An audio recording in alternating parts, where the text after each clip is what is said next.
Yang ketiga, mengapa kerajaan Kelantan dan Kedah tidak melaksanakan hudud? Perlu diketahui bahawa untuk melaksanakan undang-undang hudud yang merupakan salah satu undang-undang jenayah, bersyaratkan sebuah kerajaan yang berdaulat, yang mempunyai kuasa penuh. Kita perlu menyedari bahawa Malaysia mengamalkan sistem federalisme. Ada kerajaan negeri dan ada kerajaan pusat. Kerajaan negeri mempunyai kuasa yang terhad, kuasa yang terbatas. Maka kita mengemukakan undang-undang hudud berdasarkan kepada kuasa yang terbatas ini dengan membuat satu tuntutan. Yang pertama, tuntutan kepada rakyat. Apabila kita menang di Kelantan dengan majoriti 2/3 dan ikutnya menang di Terengganu majoriti 2/3, kita telah gubalkan undang-undang hudud ini kepada rakyat supaya rakyat menerima dan diadakan satu dialog dengan NGO-NGO Islam dan bukan Islam. Setelah mendapat sambutan yang baik, maka orang undang-undang hudud ini, undang-undang jenayah, syariah, qisas, hudud dan ta'zir, dibawa ke dalam Dewan Undangan Negeri Kelantan dan Terengganu dan diluluskan dan telah diwartakan. Tiba-tiba kita mendapat tentangan yang hebat daripada Barisan Nasional yang diketuai oleh UMNO, merupakan orang Melayu yang beragama Islam. Tentangan ini perlu diketahui daripada awal lagi. Sejak kita mula mencapai kemerdekaan, apabila telah memperkenalkan undang-undang hudud ini, pemimpin UMNO membuat da'ayah ini adalah undang-undang yang membawa uhara, undang-undang yang tidak sesuai di zaman ini, undang-undang yang tidak menasabah dilaksanakan, yang menakutkan pelancong, yang mencacatkan rakyat. Apabila kita mengemukakan hujah-hujah, mereka tak boleh jawab hujah-hujah itu dan kita berjaya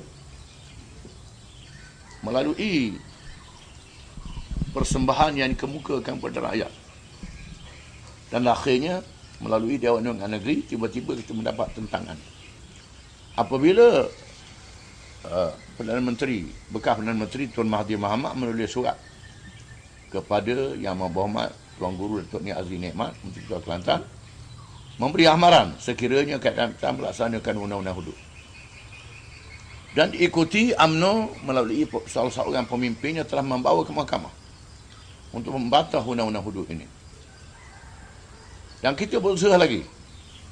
Apabila saya berada di Parlimen pada tahun 90, telah mengemukakan private bill, iaitulah undang-undang persendirian di Parlimen.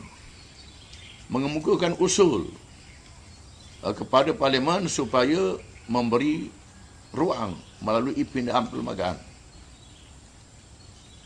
ataupun pindahan undang-undang yang membolehkan kerajaan negeri Kelantan dan Terengganu melaksanakan hukum hudud. Di situ UMNO yang merupakan teras kepada Barisan Nasional tidak menggunakan majoriti yang besar di Parlimen untuk mengizinkan perkara ini. Bahkan mereka sengaja menangguhkan sehingga usul ini tak boleh dibawa. Perlu diketahui bahawa undang-undang hudud adalah undang-undang Allah, undang-undang Islam yang dinaskan dalam Quran dan hadis, bukan rekaan ulama, bukan rekaan Nabi SAW, yang wajib bagi orang Islam beriman dan percaya kepadanya. Tetapi untuk melaksanakan, mestilah kita mempunyai syarat-syarat, di antaranya mempunyai kuasa yang berdaulat. Di mana Nabi kita Muhammad SAW tidak melaksanakan undang-undangnya ketika di Mekah, kerana tidak ada negara yang berdaulat. Setelah di Madinah, barulah dilaksanakan undang-undang ini. Begitu juga Najasyi, Raja Habasyah yang sudah masuk Islam. Ketika menghadapi pemberontak di kalangan rakyatnya sendiri dan padri-padri yang berpaling tadah, beliau tidak melaksanakan undang-undang ini sehinggalah dapat berkuasa dengan sepenuhnya. Adapun di Kedah dan negeri-negeri lain yang kita menyertai keadaan campuran, di mana kita tidak mempunyai kedudukan di peringkat keadaan negeri yang kuat, maka tak dikemukakan. Itulah sekadar kemampuan yang kita boleh laksanakan Para ulama mengatakan ma la yudraku kulluhu wa la yutraku kulluhu. Barang yang kita tak dapat laksanakan semua, tak boleh ditinggalkan semuanya. Dan kita telah menunaikan satu kewajipan, menyampaikan risalah, menyampaikan kefahaman berakyat betapa undang-undang syariat Islam, undang-undang jenayah, di antaranya undang-undang hudud adalah undang-undang yang wajib diperjuangkan oleh penganut agama Islam.